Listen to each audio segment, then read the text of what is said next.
Hey family, welcome back to the channel where we tell the kind of stories that make you sit up straight and question everything you thought you knew about love, loyalty, and what people will do when money starts whispering in their ear. Today's story is called He Betrayed Her for Money, never knowing she was the money. And before I drop you into the heart of it, I need to hit you with a question that's going to sit heavy. What would you do if the person you loved most, the one you built dreams with, cried with, prayed with, looked you dead in the eye and sold you out for a quick stack? Would you walk away forever, heart in pieces? Or would you wait in the shadows long enough to let the truth cut deeper than any knife ever could? Drop your real thoughts in the comments right now. I'm reading every single one. Your answers actually shape how deep we go with these stories, because this one is about trust ripped apart, loyalty turned into a weapon, pride that blinds you, regret that chokes you at 3 a.m., and the kind of freedom that only comes when you stop begging for someone to value you. We're in Atlanta, 2018, Midtown, where the high-rises gleam like they're mocking the people still grinding below them. That's where Nia Reynolds lived, in a one-bedroom walk-up on Peachtree that always smelled faintly of her neighbor's curry, and the exhaust from the MARTA buses rolling by. Nia was 26. Working as a night shift data entry clerk at a logistics firm downtown, mind-numbing work, but it paid the rent and let her take online classes in cybersecurity during the day. She dreamed of starting her own ethical hacking consultancy one day, something that could protect small black-owned businesses from the scams she saw every week. Then came Jamal Carter. He slid into her life at a rooftop networking event for young professionals. Tall, smooth-talking, wearing a tailored blazer that looked too expensive for someone claiming to be in between opportunities. He bought her a drink, listened when she talked about firewalls and phishing attempts like it was poetry, and laughed at her jokes in that low, warm way that makes a woman feel seen. By the end of the night, he had her number and a promise to grab coffee real soon. Coffee turned into dinners.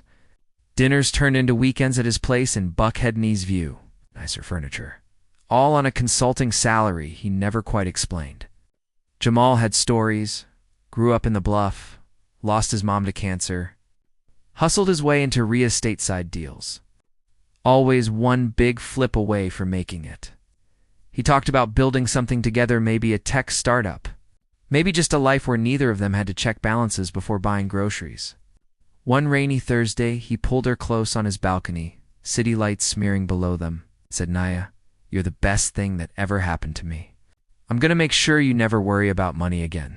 She believed him.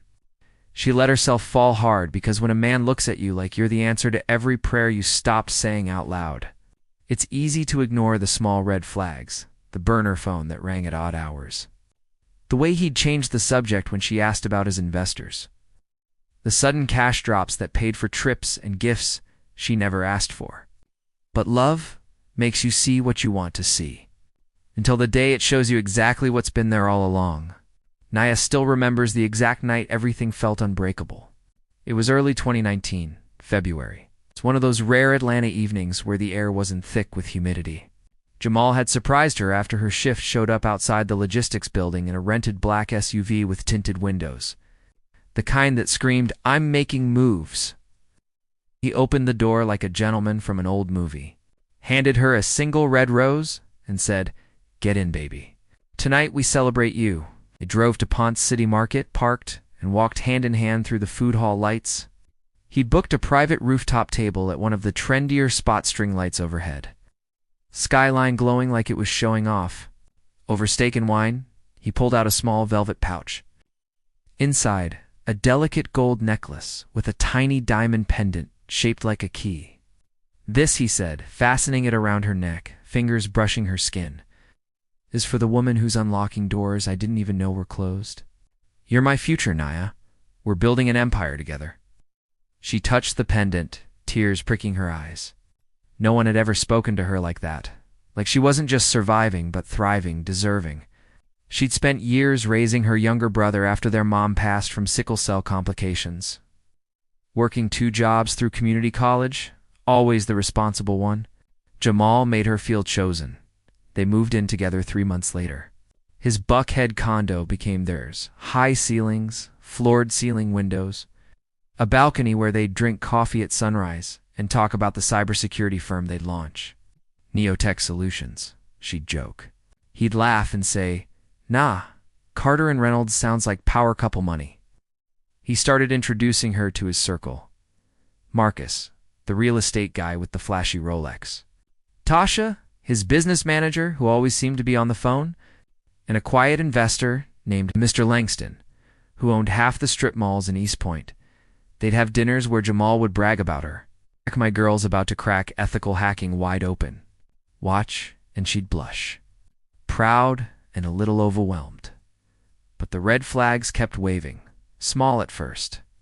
The burner phone that vibrated under his pillow at 2 a.m., the way he'd step onto the balcony to take calls, voice dropping low. The sudden weekend business trips to Miami or Charlotte that left her alone in the big condo. She asked once, gently over breakfast, "Jamal, what's really going on with these trips?" He set his coffee down, eyes steady. "Investors, baby. They want to see properties in person. Nothing shady, I promise," she nodded, wanting to believe. Love does, that fills in the blanks with hope. Then came the money gifts. One morning she woke to $5,000 in crisp hundreds on the nightstand. "Bonus from a flip," he said, kissing her forehead. "Use it for your classes, or whatever you want." She stared at the cash like it might explain itself. She deposited most of it, kept a little for groceries, but something in her stomach twisted. She started noticing patterns. Packages delivered when he wasn't home, small boxes he'd open alone in the office. Late-night texts from numbers with no names. Package secure. Next drop Friday. She never snooped his phone. She told herself that would be crossing a line, but the doubt grew roots. One night, she came home early from class. The condo was dark except for the glow under the office door. She heard his voice low and urgent. "Yeah, Langston, I got it handled." She's clueless. Thinks it's all real estate. Once the transfer hits, I'm out. Clean split. Her hand froze on the doorknob, heart slamming so hard she thought he'd hear it. $200K up front, he continued. The rest, when it's done. She won't see it coming. Nia backed away slowly, slipped into the guest room, sat on the edge of the bed in the dark. 200,000. For what? For her.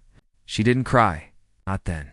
She just sat there, fingers tracing the diamond key around her neck, feeling its weight like a chain instead of a gift.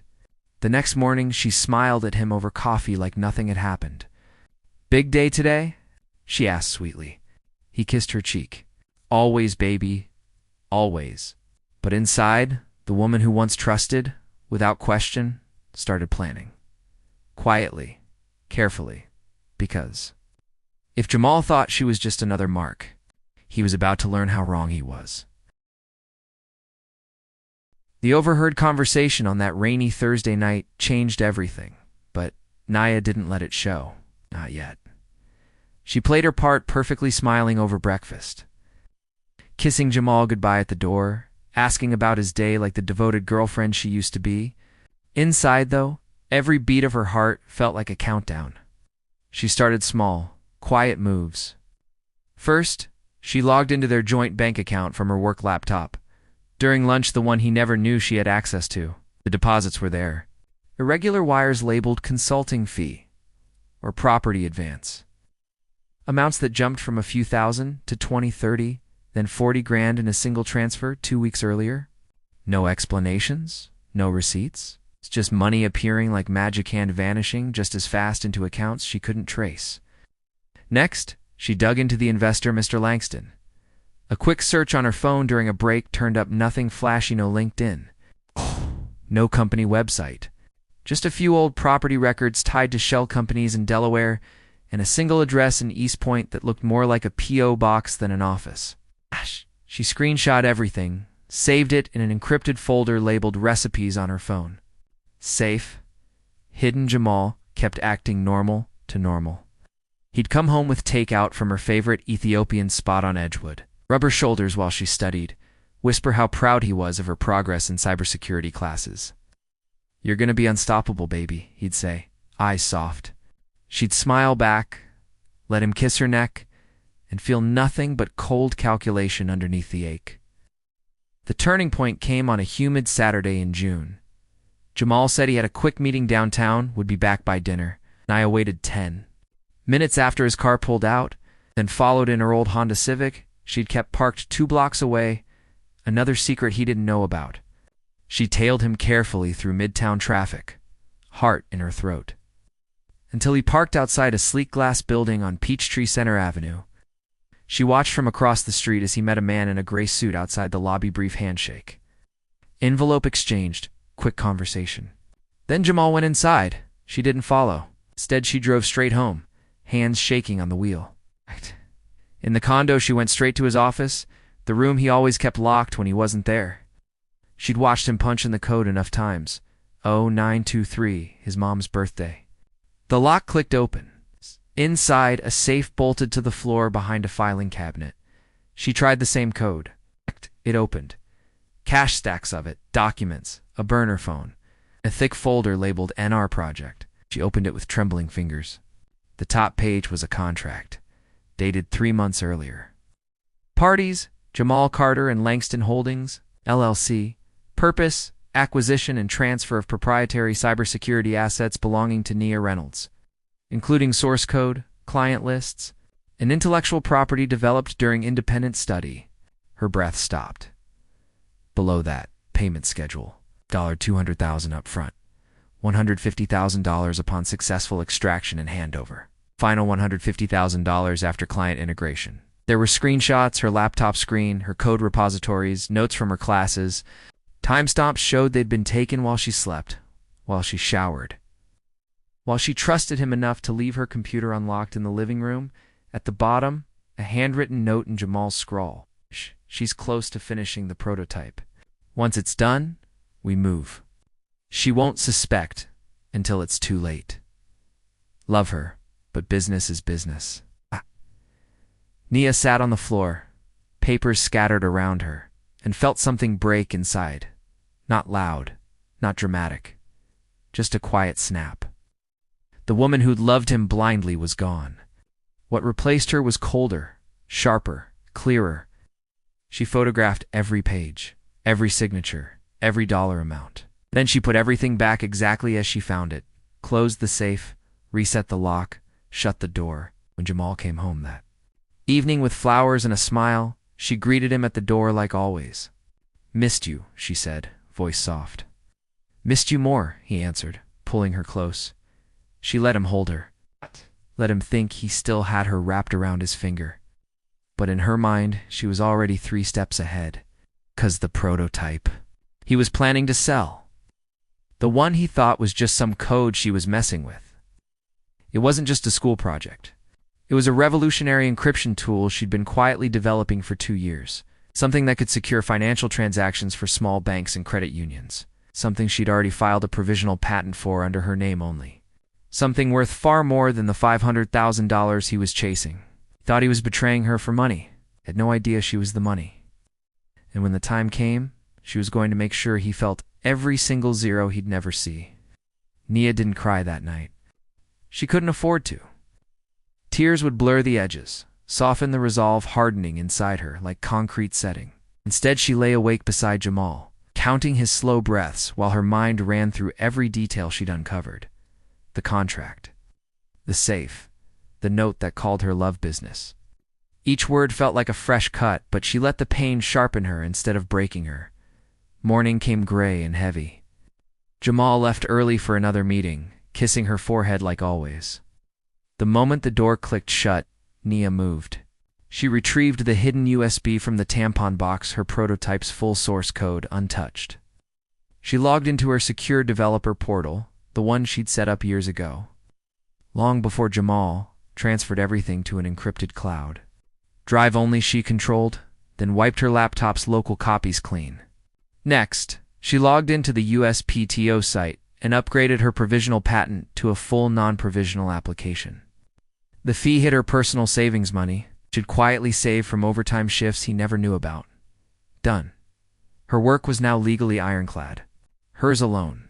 She called Dr. Alina Hayes again, this time from a coffee shop 3 blocks away.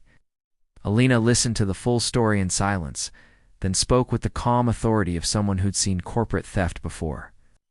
You've got the evidence, Elena said. Photos of the contract, the safe contents, his note. That's conspiracy to commit intellectual property theft at minimum. If Langston Holdings is shopping it internationally, you're looking at federal-level wire fraud too. But you don't go loud yet. You go smart. Let him think he's won, then pull the rug when he least expects it. Nia nodded into the phone. I'm done pretending. Tonight. Back at the condo, she cooked dinner, his favorite oxtail stew, rice and peas, plantains on the side. The smell filled the apartment like a memory of better days. When Jamal walked in, eyes bright with whatever high he'd chased that day, she greeted him with a soft smile and handed him a glass of rum. Long day? She asked. Productive, he said, loosening his tie. Real productive. They ate in near silence. He complimented the food. She thanked him. After dessert, she cleared the plates, then sat across from him at the dining table. Jamal, she said quietly, we need to talk. He looked up, fork halfway to his mouth. What's up? She slid her phone across the table, screen already open to the photos. The contract with his signature, the safe stacks, his handwritten note. Love her, but business is business. The color left his face in a rush. The fork laddered to the plate. At Nia, baby, wait, no waiting. Her voice stayed even, almost gentle. I heard you on the phone weeks ago. I found the folder. I saw the payment schedule. $500,000 for my code, my work, sold like it was nothing.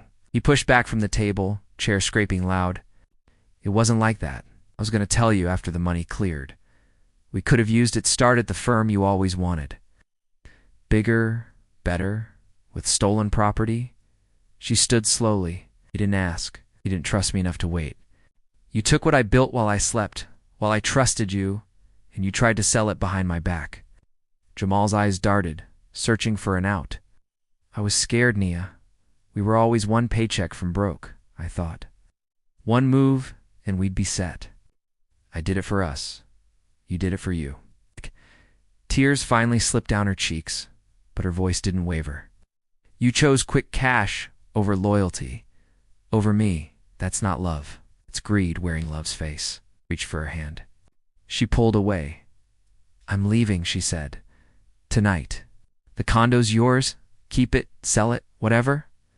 But the prototype. The patent I just filed in my name only. That's mine. If you ever try to touch it again, I'll hand every photo.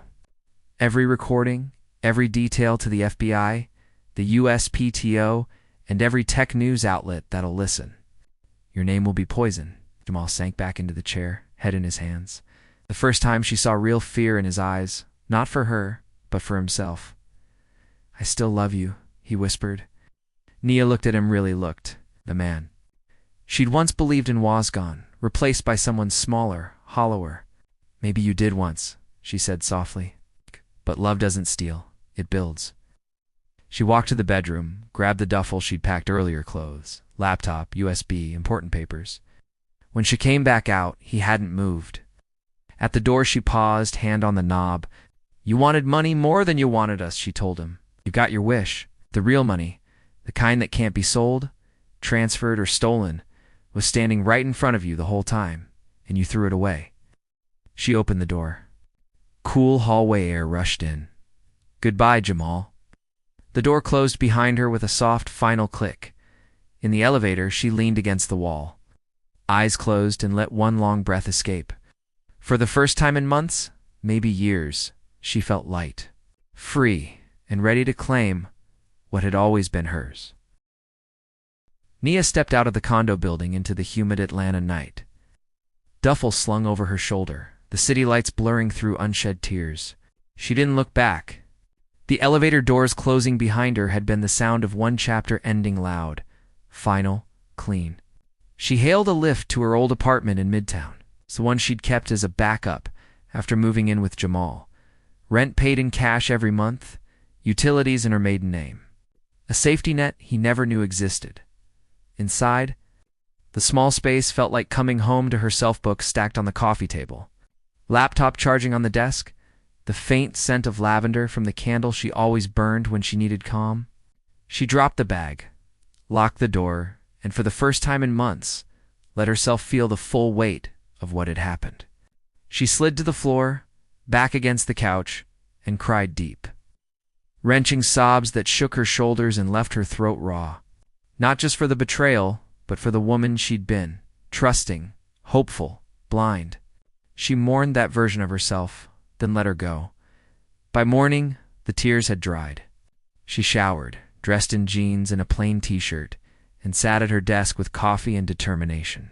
First call, Dr. Alina Hayes. I left him last night, Nia said without preamble. Showed him the evidence. Walked out. Elena's voice came through steady. Smart. Now we protect what's yours.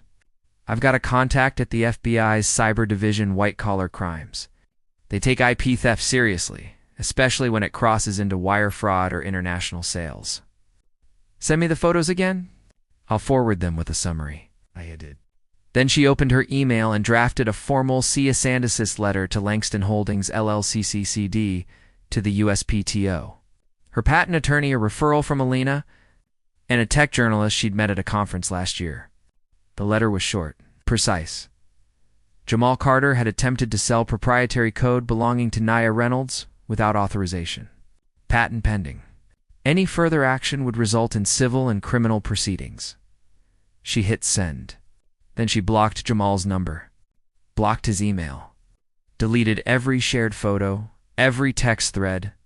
Clean break. 2 days later, the first fallout hit. Jamal showed up at her old apartment, banging on the door, voice hoarse through the wood. Nia. Open up. We need to talk. She stood in the hallway, silent, phone recording audio just in case. I messed up, baby. I know, but I can fix it.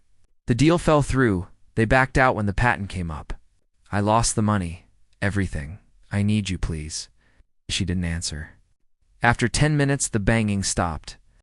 Footsteps faded down the hall. That night, she got a text from an unknown number, Jamal's new burner. Probably. I'm sorry. I was wrong. I thought money would make us safe, but I lost the only thing that ever mattered. You, if you ever read this. I hope one day you can forgive me. Not for me. For you. She read it twice, then deleted it. Forgiveness wasn't on her timeline yet. Maybe never. A week later, Alina called with news. FBI took the case. They interviewed Langston. Turns out he's a middleman for a larger group out of Eastern Europe. They were planning to reverse engineer your encryption for dark web use. Your patent filing stopped the transfer cold. Jamal's cooperating now, full confession to avoid heavier charges. He's looking at probation, restitution, maybe community service. No jail if he stays clean. Nia exhaled long and slow. And the money? Most of the upfront payment was seized. The rest? He spent. But the feds are pushing for restitution to you. Could be $200,000 or more when it settles. Nia stared at the wall. Money again. But this time it wasn't stolen. It was justice. She spent the next months building. Neotech Solutions launched quietly, website up. Provisional clients from Elena's network, small black-owned credit unions needing secure transaction tools. The prototype that Jamal tried to sell became her flagship product. Early reviews called it game-changing. Funding offers started trickling in, ethical investors who believed in her story. One evening, 6 months after she walked out, Nia stood on the balcony of her new loft in Old Fourth Ward bought with her first big contract payment. City lights sparkled below. She touched the diamond key necklace she'd kept, not as a reminder of him, but of the doors she'd unlocked herself. Her phone buzzed. A news alert. Local man pleads guilty in IP theft case. Victim startup thrives. She smiled. Small, real, earned. Jamal had betrayed her for money. But in the end, she became the money. And she built an empire on the ashes he left behind. 1 year to the day after Nia walked out of Jamal's condo, she stood on the stage of a mid-sized conference hall in downtown Atlanta. The room buzzed with tech entrepreneurs, investors, and journalists, mostly black and brown faces, people who'd hustled their way up just like her. Spotlights hit her as she adjusted the mic. The diamond key necklace glinting under the lights, not a reminder of loss anymore, but a badge of what she'd reclaimed. "Good evening," she began, voice steady and clear. "A year ago, someone I loved tried to sell my life's work for $500,000. He thought that was the money. He was wrong." The room went quiet. She let the silence sit, then continued. "The real money wasn't in the code he tried to steal. It wasn't in the patent filings or the venture checks that started rolling in. It was in the nights I stayed up debugging alone, in the faith my mother poured into me before she passed, in every no that taught me how to say yes to myself. That's the wealth no one can transfer, no one can sell, no one can betray it, lest you let them." She paused, eyes scanning the crowd. "I didn't let him. I protected what was mine. I filed the full patent. I went to the authorities with evidence. I built Neotech Solutions from the ground up. No shortcuts. No stolen pieces. Today, we secure transactions for over 200 small credit unions and community banks across the South. We've raised $4.2 million in ethical funding, and we're just getting started." Applause broke out. Warm, real, earned. She smiled, small and genuine. "But this isn't just my story. It's a warning and a promise. Trust is sacred. Don't give it to someone who sees your dreams as collateral. Loyalty isn't blind. It's earned. Pride can blind you to red flags, but regret? Regret is a teacher if you let it be. And freedom? Freedom comes when you stop waiting for someone else to value you and start valuing yourself enough to walk away." She stepped back from the mic. The moderator asked for questions. One hand went up, a young woman in the front row. "How did you forgive him?" she asked softly. Nia exhaled. "I haven't, not fully. Forgiveness isn't a switch I flipped. Some days I still feel the sting, but I released the hold he had on me. I stopped letting his betrayal define my worth. That's the closest I've come. And it's enough." Another question from the back. "Do you ever talk to him?" Nia shook her head. "No. The last time I saw him was in court restitution hearing. He looked smaller, broken. He paid what he could. $180,000 so far, the rest in installments. The feds got the rest from seized assets. I donated half to a scholarship fund for young black women in tech. The other half built our first community cybersecurity lab and the bluff-free training for kids who remind me of who I used to be." The room erupted against standing ovation this time. Nia stepped off the stage, heart full in a way it hadn't been in years. Later that night, back in her loft, she poured a glass of wine and sat on the balcony, overlooking the city. Her phone buzzed on email from her attorney.